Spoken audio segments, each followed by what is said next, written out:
ladan na ki MP jong kani ke jela ke jong ni ki ba pelik sange ya kani ke jing tho ka ba ki question balai ka rong dang ka Khasi language balai kam rong ka karo language ngalawan pai na Delhi mangi attend ya national convention nga din ngayo ni ki news clipping ki ba mi na ki media ki ba ya day bat kani ka important issues bangi ki follow up ko mi gini ki belong dok long senam ya jai penem jungi kom ka Ktien ka thali ka thok katar ka language and script nama kal ada no pa pok ain di Pynshai juri India article 30 35 kalau batai pa kam tam ni ka article 29 kalau batai do pa ka kani ka language ka script kan ka Ktien bat ka jing ka thok katar ka dei benong ka we ni ki hok long try jong ki dat pa ti hadien bang ngapai bhai ka ti jing ya tai kham tam le na kaliang ka sarkar ha ka wai menteri rang ba do jungi la flip iki papers hang to openly in the house but I think namar ba miss out ni balai imlong importance dai kani ka very important documents ila miss out kata ka di ka documents jong ministry ka ba house nem 8000 khat khandai ka santrik ummaj 8000 khat khandai ka government of India ka GOI ding ba ka ministry of home affair kala pha ka we ka shithi ba kani ka shithi ka ba kila pha ka di ka subject ka dai inclusion of Khasi language in the 8th schedule to the constitution bala pha do under secretary jong kani ka department jong kani ka ministry o PK Samal uni under secretary Hangne ka hakani ka jingtho ka jong la batai shai ba na padeng ki artali languages kani documents ka wan na government of India GOI ka ministry of home affair ka ba under secretary jong kani ka ministry u PK Samal ula ai kani ka jingtho ba na padeng ki ki bamenta artali ki languages la include haka 8 schedule ba na padeng jong kita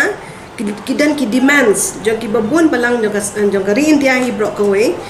ka ba kila ai ki jing tho sa ministry ban benrung hi Ktien ki jong ki tin na padeng kita live ho pratali ki languages ngan chupuli nang ni demand for inclusion of 38 more languages including Khasi have been received kila yo padeng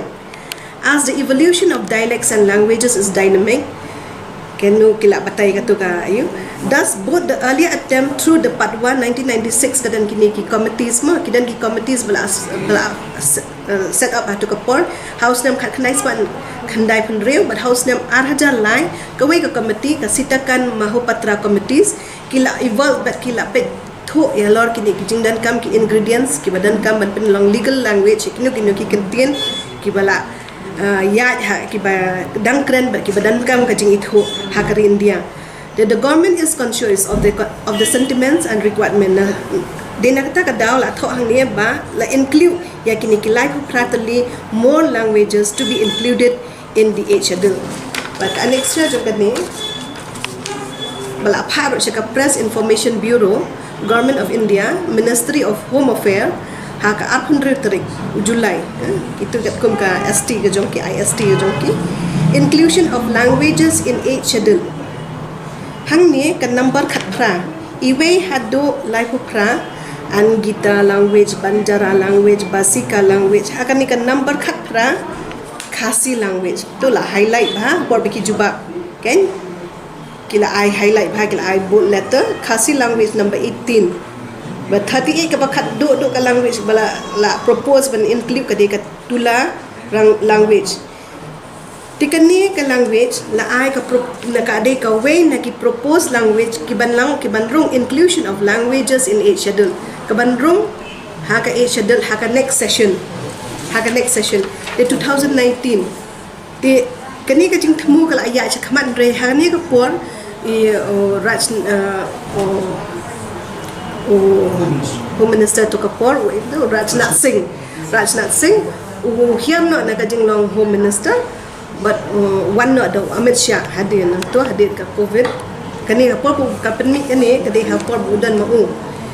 de mentah Amit Shah mo ban follow up ya kani but la tho ru daki dan ki seng nang ni ki bala tho kum ka Khasi author society but it remind ya ka ministry Halor kani ka shithi but ka ministry ru kala om ba kan ya chakmat ya kan ni ba kan penrung ha next session mereka ba kan dit kalau ba la dan na ki MP jong kan ni ga jela ga jong ni ki ba penlik sange ya kan ni ga jing tho ka ba ki question balai ka rong dang ga Khasi language balai kam rong ga karo language kabaling mo kalong bakita kinong yalam jongi ki badai kinong mi khmat jong kani ka jula ga jongi mekhalia kim sumdan kata ka jing so kamen ladangi at least mi ka wei ka langwe jong ka state ka bandrung ka banyo no ka jing thu no mentang but kentang dan ken ka effort ka jongi lang baro manginang la pen phai kata ka language ka bakiwi ki kwa pade bakandang rung ngai hakis nam ki bansawan